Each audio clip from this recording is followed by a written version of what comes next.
seeing that I power washed some of the type off my window, I have to cut some more.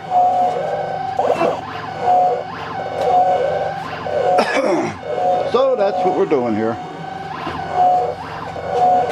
Well, I gotta cut it again, and if you can probably see why. I'm thinking the reason was the roll may have had a little tension on it, so it couldn't advance because the roll itself hung it up. As you can see here, the R blended in with the M.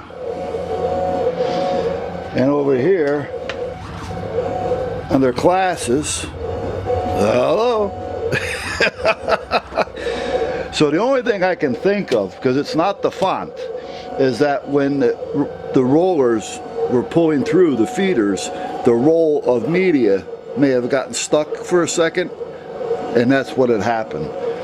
So we're recutting it, and I'm giving the roll some slack, so we'll see what happens.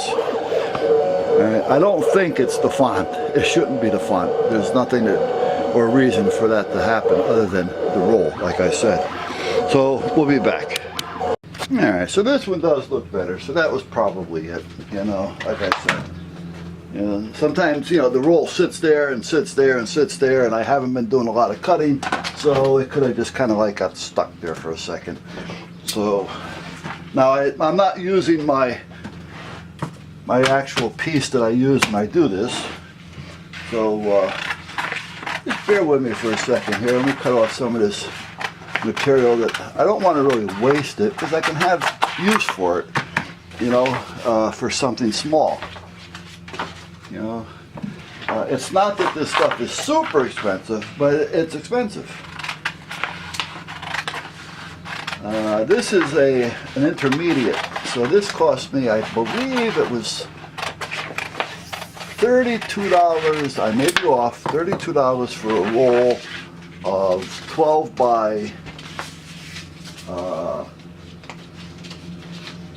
by 15, I think it was. I don't remember now. It's been a while. So, but meanwhile, let's see here. Let's start pulling some of this off. And hopefully we can get this off without incident.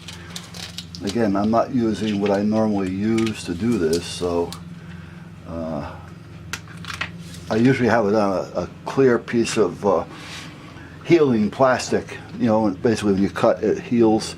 And then I kind of like just thumbtack it down so I don't have to sit here and hold it and deal with it.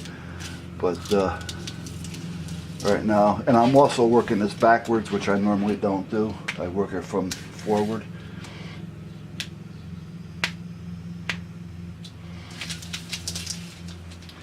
But if you got good cutter and a good plastic or a good vinyl, it works pretty well no matter which way it goes. I always recommend, if you're going to think about doing something like this, because you can't make money out of your house. I mean, it doesn't take up a lot of room, and it really doesn't take a lot of money, but it takes a few bucks. You can get a cutter like I have there with the program. What was it, 300 bucks, something like that? And it does enough to get you going. It really does a lot. I've been using it. And the media, the vinyl. That can cost you anywhere from $14, $15 a roll to $100 a roll. But you don't need to spend $100 a roll. I would recommend the $14 roll stuff for some of your first tries. Something you can waste, because you're not going to waste a lot, an expensive roll. And the only difference between it is that cheaper vinyl, that lesser expensive vinyl, isn't going to last as long. So even if somebody wanted something done for temporary, you follow me? You can get away with it. So it's not that you're wasting money to experiment with, because you can still utilize it. Yeah. Now, I am going to have a little problem when I try to put the clear on this, or the transfer paper, because this isn't smooth. Now, I think what I'm going to do here is, I have clear, or semi-clear, transparent transparent, clear transfer paper. But I also have this other stuff here, which is kind of a milky color. I like the clear because you can see a little bit more on what's going on, and it doesn't rip apart when you try to use it. But in this case, I'm going to use this because most of the work on here is going to be done here, not outside. So it's not a big deal at this point.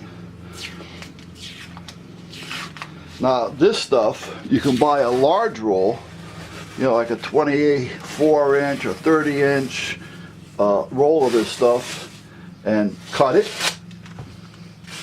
In this case, it's ripping apart because it's old. So I'm just going to overlap it, and I'll continue to use it like I'm using it.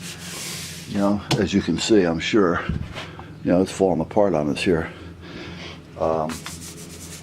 But as long as I end up with overlap and total coverage, it'll work for me. Now, if I was doing this on the vehicle, I wouldn't use this this way. I would still use this if I had a good roll, but I wouldn't use it by pasting over everything to make it work like I'm doing here. You know, I'd like to have just one continuous sheet of transfer paper. But seeing that I'm working inside, I don't care too much. And why this is acting up is because this was a large roll, and instead of me having them cut it, I had it as a large roll, and then realized I was running out of some small stuff, so I cut it myself. Which, if you haven't got a real sharp cutting wheel, you're not going to get away with it. Which I didn't. I basically used a chop saw. Once I get past a certain part here, which won't be long, it'll be perfect. But until I get past that one section, it's going to be a bit of a pain in the ass. Alright, so what I'm going to do now is, I'm going to get my little squeegee, because I want to make sure that this vinyl lettering sticks to this paper that I just put down. This paper that I just put down should have a little bit more stick to it than the white background on the vinyl. This stuff here. So when I pull it off, it's going to come off on this paper. And then the lettering, the vinyl itself, is going to have enough sticky on it to hold it to the surface that I'm going to put it on. Yeah, follow me? Alright, now, here's what happened on the van.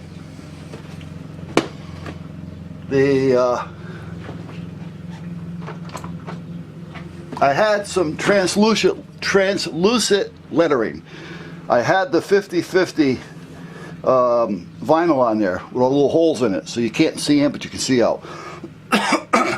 And then I was also able to vinyl over that, so I was able to see out as well. Not a problem. But the lettering, some of it at this point, you know, started coming off over here, a little bit over here, a little bit here, because I hit it with the power washer. And so now those spots are a lot lighter than the rest of this, because this has been seasoned. These spots have not, because they've had the vinyl over them, so they're brighter. So if I don't match that font exactly and get it right back on the exact same place, it's going to be a pain in the ass. So what I'm going to do is I'm going to take a piece of vinyl, one solid piece that I can do. I can take what I just did and put it on that. So now when I put that solid piece of vinyl over, it's going to cover all the bullshit, and I got what I need on there. And that'll work until I change it all, because I was going to change it all, you know, this year anyway, but I didn't want to do it right now. I wanted to do a little bit of updating on it. So let me get some vinyl over here, and I'll kind of give you an idea what I'm talking about. Now, I have choices here, and I think I want to keep it white, but do I want to keep it plain white, or do I want to go glow in the dark. Well, it's not so much glow in the dark, it's reflective. Now at night, that'll be great because you'll see me. You won't be able to read the lettering on it, however, because at that point it's going to be kind of glowing. But at night you're not going to see it anyway, so this will serve the purpose. Now what I got to do is I got to get enough of this off. I need about 36 inches of this stuff. So let me tuck that under there and get an idea. Guesstimation is where I need 36 inches. Because that's 32 inches that I just cut. So that being 32, if I go 36, it'll give me a few inches on each side for play. Okay.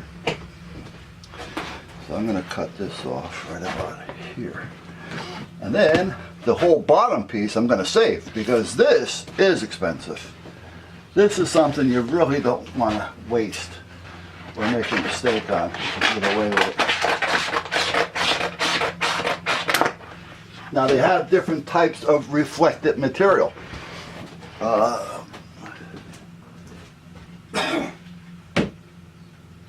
This is nationally certified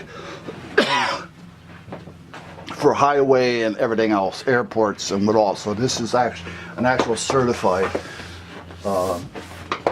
piece of vinyl. So if you wanted to, for instance, if I was doing something in a hazmat form or something for the fire department or the police department or the highway department or an airport or OSHA, I would have to use this. Even though they make tons of different other ones, but they're not approved. They're not quite as good. Now the other ones you can get away with if you just want to do some, you know, private work, stores, somebody's van, advertisements, stuff like that. And that's cheaper. But this can get expensive. All right, now what I want to do here, what do I want to do? I want to, you know what, I'm gonna take a chance here. I can always cut it straight if I screw up. Now I should be able to pull this off. Are you seeing this? We'll see. We may not work as planned, but I want to be able to pull this off, and naturally it's not going to work as planned. And the lettering should stay on the top piece, which is the transfer. Okay, which it is. Whoop, come on, S. Follow the paper. Come on, follow the paper. A little more. If it doesn't, I'll have to lift it. But other than that. Now, if I had done this on my piece of vinyl that's flat, and I didn't have all this perforated stuff here, this would come off a lot easier. But because I didn't use the proper desktop when I rubbed it out, I'm running into these little glitches, which isn't a big deal, but it is something that can slow you down if you had to do a lot of them. So the thing is, you want to try to keep things right. And you don't want it to fall back on itself, because if it does, you're going to ruin the whole piece.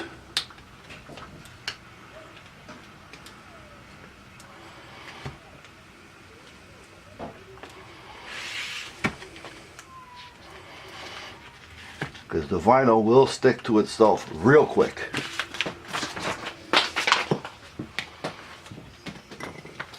Now I'm just going to eyeball this because all the tops should be the same.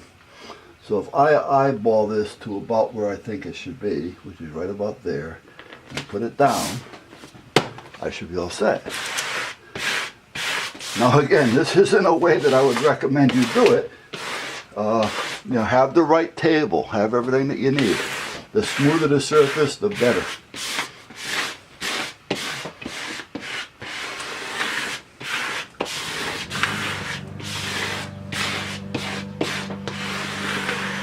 Okay. Now I should be able to pull that paper off, and the vinyl and the lettering, the vinyl lettering, stay on here. And I want to keep it tight. I don't want to pull it up. I want to pull it right back on itself. I want this edge to be sharp. And why I want it to be sharp like that is because if I'm pulling it up and it's not sharp, it may start to pull the letter off. So I want to keep it sharp, so I pull it back on itself.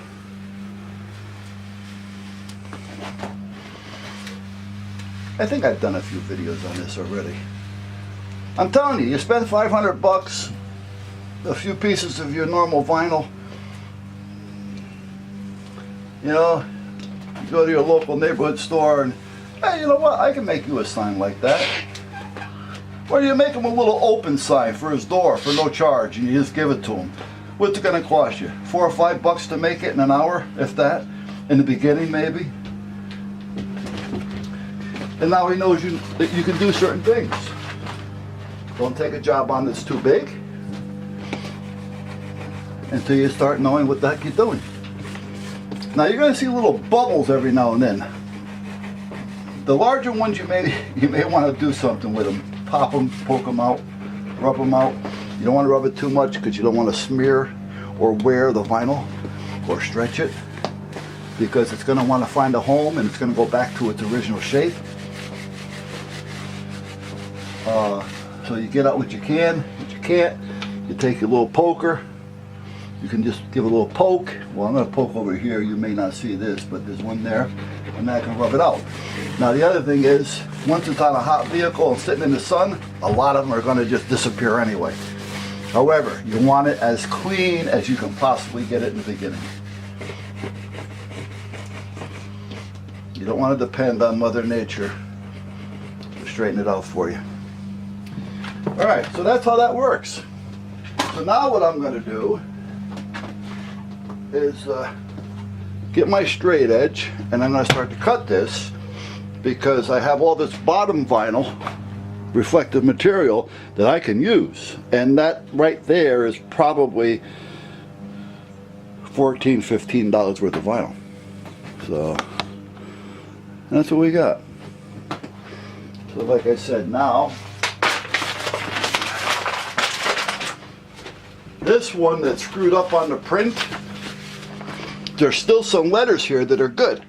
The F, the I, the R, the E, the A, S, A, T, safety completely, the C, the L, the E, the S's. So I keep this because if any of these letters fall off or get destroyed, I still have the exact same ones. So I can just replace that one letter. So I'm not going to throw this away. I'll keep it for a while until I change the whole van around, and I'll just put it in inventory. Now after a couple of years, if I don't use it, I'll throw it away. Because at that point, it just wouldn't be any good anyway. Whoops. Oops. Alright, so get my little nifty cutter here. I'm not going to cut it exact right now. I'm just going to, this has a measuring thing on this side too. And that also slides. So I can double my tape if I want and make it, get a measurement on it. Whoops. So what I'm going to do is I'm just going to give myself a rough cut just so I can get rid of all this crap that I have here, all this stuff. And then I can work with this much better once I get everything cut. Now I shouldn't be cutting it on this rubber piece, but I'm going to do what I got to do for now. Hold the blade kind of down, use some of the point, but try to use as much of the blade as possible. And hopefully I got a good cut, because that surface is kind of rough. So again, and I'm trying not to cut through the rubber that's down there because I want to save it. Naturally, I don't want to keep cutting on it, I'll ruin it. Alright, so I still have a piece of vinyl here, about 16 inches by about 36 to 38 inches that I can use. Okay? So that's why I want to get that out of there. And now I can work with this a lot easier because I don't have all this to deal with. So I'll put this over here. And get this out of the way for now until I decide exactly where I'm going with this. The more shit I got in the way, hey Jack, hey Nick, the more shit that it's going to screw me up. Now again, this really isn't long enough, the bench that I'm working on here, so it makes it a little Slgnage. Who is this Slgnage person? Okay, so what I'm going to do now is get my good measuring tape. Seeing that I have a few of them, I like to use just one all the time when I do any measuring with the vinyl, because I don't have to worry about it being different. Let me get my little vinyl marker, and I'm going to measure 2 inches from the first letter out. Then I'm going to measure 2 inches out from the last letter.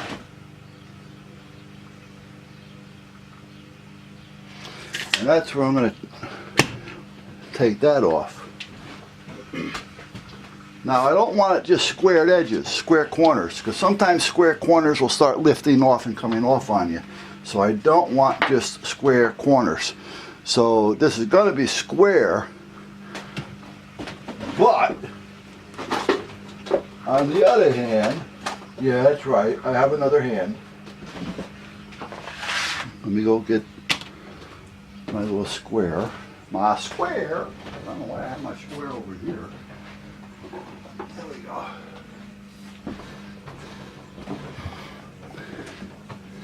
Take my little square. Now I know the top is a good cut because that's factory cut, so I'm going to use the top when I go to square this off. And I'll use the inside for now. So that's squared off on the top. So I'm going to give myself a line there. So I know it's square. And I know the line's straight. I'm going to do the same thing on this side using the top because the top is a factory cut. The bottom one, if you remember right, I cut that. So we don't know how straight that actually is. But we do know that the top cut is straight. Alright, so that's where we're at with that. Now I don't want these squares. I want a little bit of a rounded edge there because these squares will end up peeling up on me. So I got to find something to round these off a little bit. So I'm going to take this tape and I'm just going to do one of these. I'll do the same thing up here. One of those. There. And I'll do the same thing on the other side.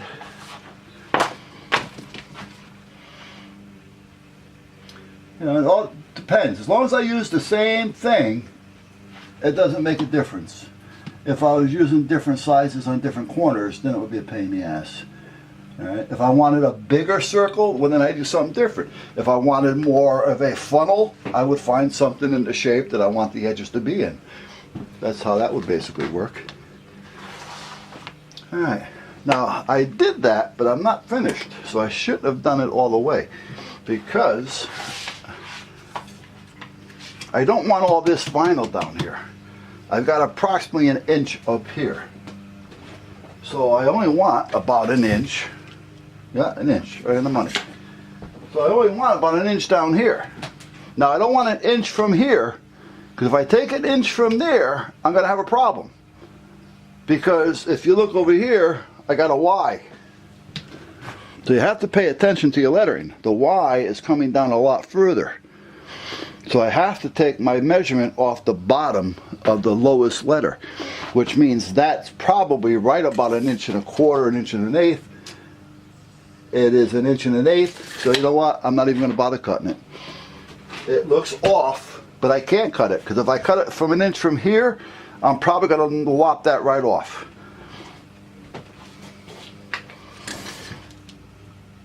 It's right at the bottom of that there, so that'll look really stupid if I flatten that bottom. So I'm going to leave it just like it is. So I'm just going to trim these off now using a good pair of scissors and a pair that I can maneuver. Hold on guys, I'm going to put my back to you.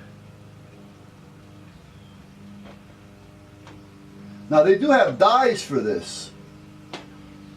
So if you had to do a lot of these, you'd want to just get the die and just go punch and it's done. And they have all different shapes and sizes.